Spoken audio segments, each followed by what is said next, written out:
जय श्री हरि विष्णु। मित्रों, भाग्य ज्योतिष में आपका स्वागत है।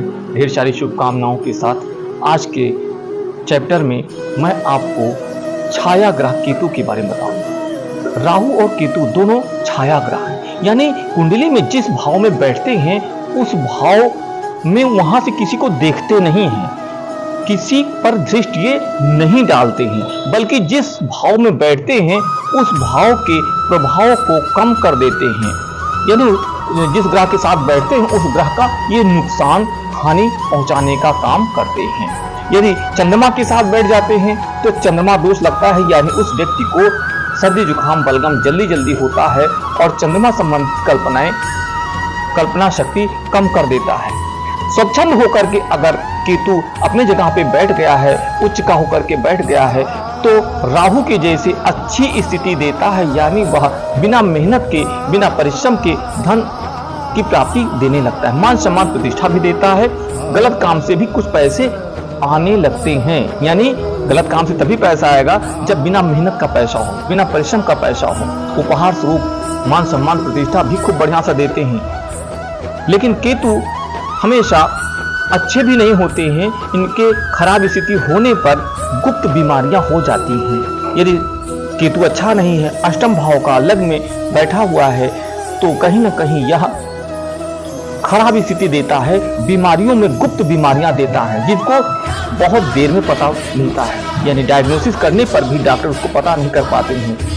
मूत्रेंद्रिय में अल्सर या कैंसर जैसी समस्याएं देती हैं, फुरिया फुंसी देती हैं, बवासीर जैसी स्थितियां देती हैं। हथेली में इस भाग में, ये जो मध्य भाग है, राहु के ठीक ऊपर यहाँ पर जहाँ पे गहरा है, इस स्थान पर केतु का स्थान है। यदि केतु का स्थान उभरा हुआ है, लालिमा लेकर के उभरा हुआ है, केतु अच्छा होता है, मान सम्मान प्रतिष्ठा और बिना मेहनत का भी अच्छा पैसा कमाने वाला होता है, स्वस्थ होता है, चेहरे गोल लंबे होते हैं, मोटी भवें होती हैं व्यक्ति की, और चेहरे पर सांवलापन होकर के कोई चोट का या तिल का निशान भी चेहरे पर देखा गया है ऐसे व्यक्तियों की। यदि केतु ठीक नहीं है, यानी इस स्थान पे गहरा है, अच्छा है, तो भी बहुत बढ़िया सब लाभ मिलेगा।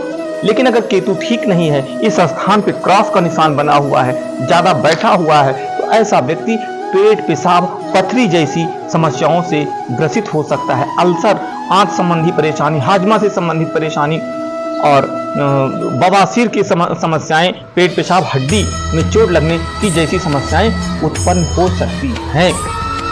केतु को अच्छा करने के लिए बहुत बढ़िया सरल उपाय है। एक बेल ले लीजिए और बेल के अंदर के गूजे को निकाल लीजिए छेद करके, उसमें एक तांबे का सिक्का डाल दीजिए।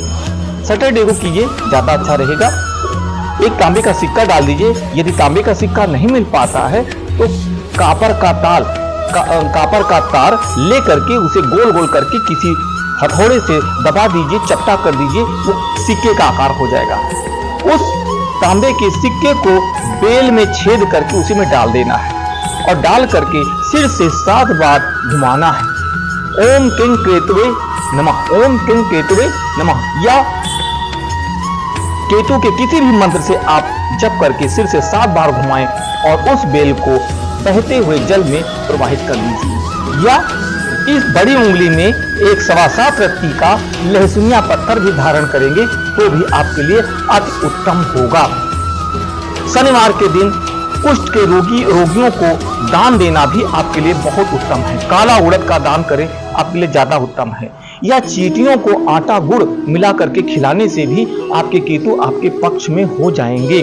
शनिवार के दिन आटे में गुड़ मिला करके रोटी बनाएं और रोटियों को कुत्ते को खिलाने से भी केतु आपके हितार्थ हो जाएंगे, यानी उसके बैड इफेक्टिव पॉइंट से आप बच जाएंगे और सभी समस्याएं दूर हो जाएंगी, लाभ मिलने लगेगा। ये सब केतु के उपचार में आते हैं। फिर मैं आपको एक मंत्र बताता हूं।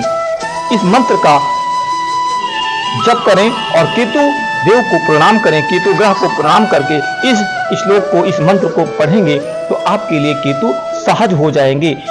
मंत्र होगा प्लास पुष्पम सकाशम तारकाग्रह मस्तकम रौद्रम रौद्रातकम घोरम केतु प्रणाम्यहम।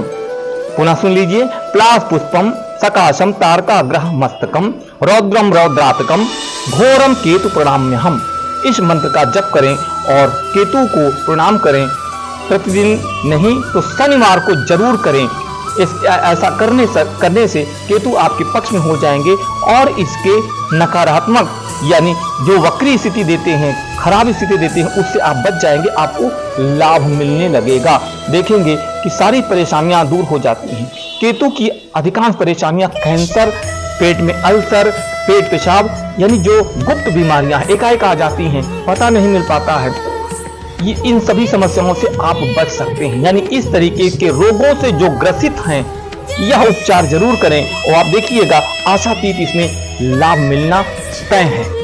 अगले टर्न पर आपको नई चीजों के साथ, नई उम्मीदों के साथ मैं चर्चा करूंगा अगले ज्योतिषीय पॉइंट पर। तब तक के लिए जय श्री हरि विष्णु, जय नारायण।